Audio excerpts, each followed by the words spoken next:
head that wears the crown got a little heavier last season. In his first year in L.A., LeBron James missed more games than ever and missed the postseason for the first time since his second year in the NBA.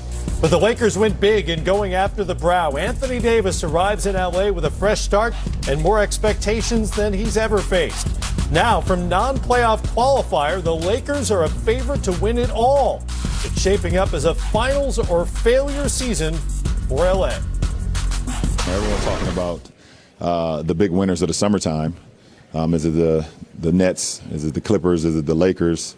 It's actually Staples Center. Staples Center is the biggest winner of the summer.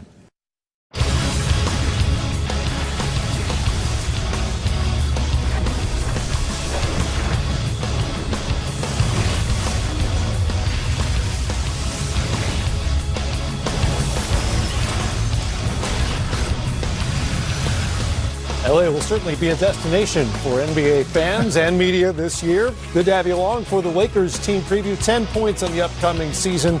Three-time champion with the Lakers, longtime assistant coach Brian Shaw right there. That's Greg Anthony. I'm Matt Weiner. We'll hear from these guys along the way.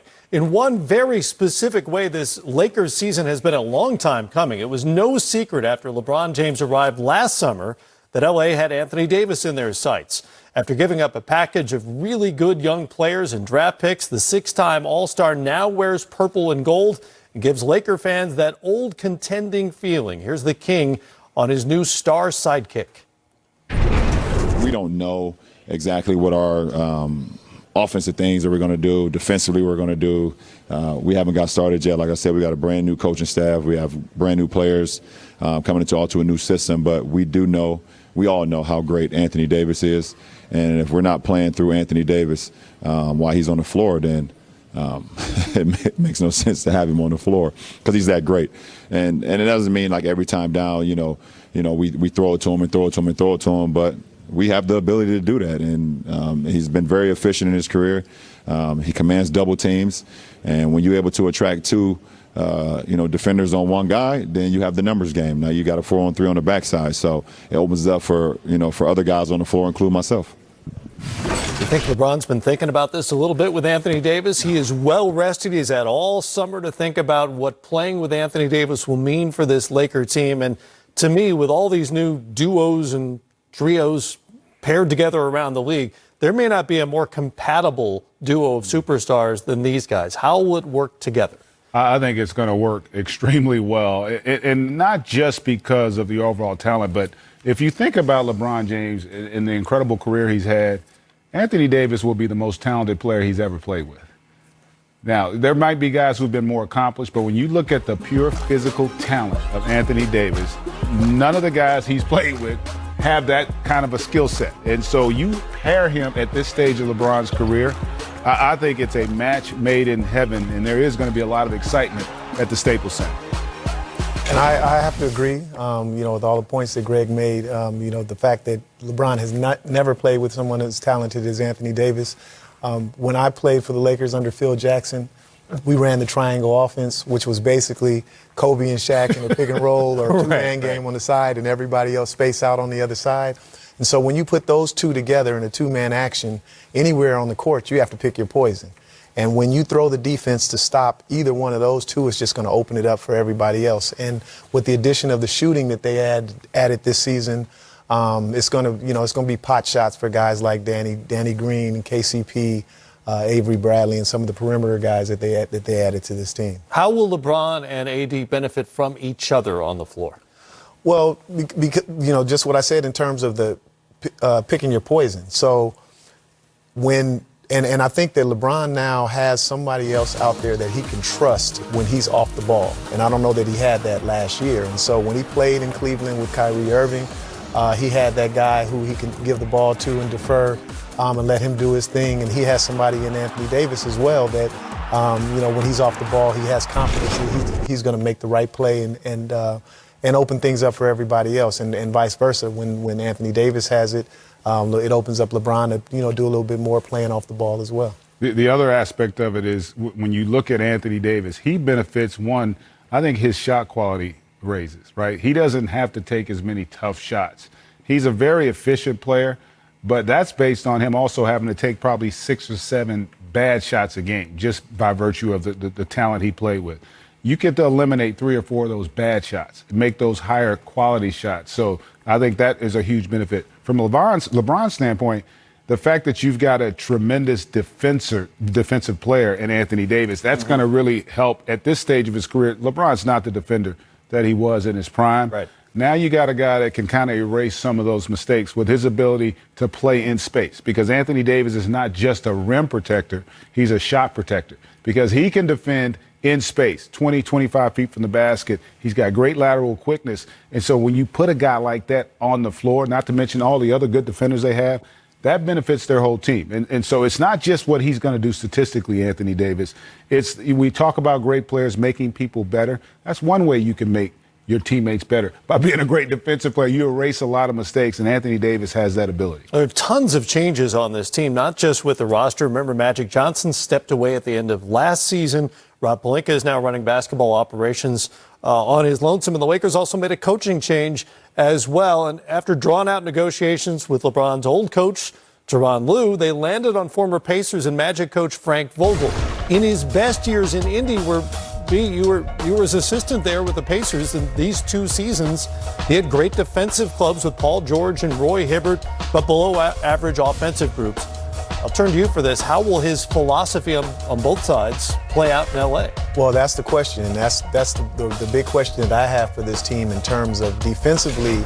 I know how he thinks, and is he going to be willing to be versatile? The game is turning more into a switching man-to-man defense 1 through 5. Is he going to be willing to do that? His teams have, I know the time that he puts in watching film and working on defense and practice every day. And having, Rondo is not the defensive player that he was before. LeBron's not the defensive player that he was. And so the pace that Frank Vogel's offensive teams have played at have been very slow over the years. And so you take possessions away.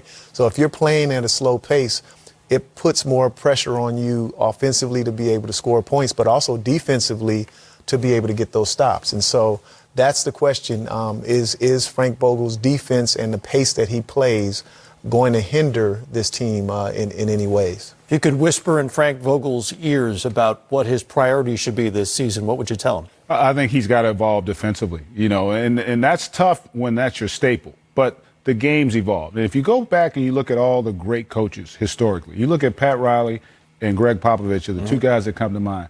It's not just that they were great coaches. It's that they adapted to the times. When Pat Riley was with the Lakers, it was Showtime. He came to New York. We didn't have Showtime. No. We had blue collar. Right. He completely morphed his philosophy. We became a defensive half-court oriented team. And if you look at Greg Popovich, you go back to when Avery Johnson was running, they were giving up 90 points a game. He morphed, evolved as the game changed, became much more of an offensive-minded coach. And so that's what you've got to be able to do. You've got to look at the way the game is played today and say, okay, what principles can I take from my past that will carry over, and how can I evolve defensively to be able to play in today's game? You have to switch pick and rolls in today's game. You're not going to let Dame Lillard and Steph Curry and Kyrie and these guys come unabated, attacking a 5-man 30 feet from the basket. Right. You are not going to have success in those matchups. He's also in a really interesting situation there. Obviously, the pressure is on with the roster with Anthony Davis coming in. LeBron is already there. He was clearly not the team's first choice for this job. He's also got Jason Kidd on his roster. He interviewed for that job. He wants to be a head coach again. Lionel Hollins is there as well. He's a former head coach. And these were not necessarily Frank Vogel's choices. These were the organization's choices. You know, as a head coach and as assistant coach, how those dynamics play out. Yeah, and that's a difficult position to be placed in, when you don't get to choose your own assistants. But hopefully for him, this offseason and the time that they've been able to spend together since the hiring of those guys has allowed them to become familiar with one another. Frank's willingness to not only listen to the suggestions from Frank Vogel as well as Lionel Hollins, but also from Rondo and LeBron, because those are 2 other coaches that aren't in suits on the bench that are on your side, that have a big say in what's going to happen out there on the floor. And so his willingness to be able to engage them and ask them what they see out there on the floor and what they would like to do is going to be the question in terms of Frank Vogel. Ordinarily, I wouldn't think this, but Frank Vogels probably has more pressure on him as a head coach than anybody in the NBA, because you've got in Jason Kidd the highest paid assistant now in the NBA. Lionel Hollins, you talked about it, the fact that he's got a tremendous amount of head coaching experience. You're coaching LeBron James. He's never coached a personality. Because when Paul George was with Indiana, he hadn't become this Paul George. He was still a young, unproven talent on his way. So he's got to deal with that, plus the pressures of coaching the Lakers. And so he's in a situation on a 3-year deal, a relatively short contract, which in essence means it's a 1-year deal. You know, and so there's going to be tremendous pressure, and he knows that going in. But it's going to, I think, put more pressure on him that first month of the season. It's important for them to get off to a good start and to be healthy. And this is an organization that is well aware that it is in the middle of the franchise's longest ever playoff drought, 6 straight years without a postseason appearance. So that means, I don't know, with these players, these top 2 players on this roster, they're looking to become a team that wasn't in the playoffs to a team that maybe wins it all. Are we in championship or bust territory here? Well, I think the Lakers are always in championship or bust territory, you know, when you look at the history of the franchise and the expectations that come with that. The other thing that we didn't add is that other team that's on the other end of the arena in the other locker room. The co-tenant. And the buzz that's around the city now, because now for the first time in a long time, there's 2 teams, 2 LA teams that are the focal point of what's going to happen in this NBA season, adds to the excitement and the buzz around what's going to happen in this NBA season. No doubt about it. But I also think that from LeBron's standpoint, he's probably the most excited, because even last year, at their best, he knew that they couldn't compete for a championship.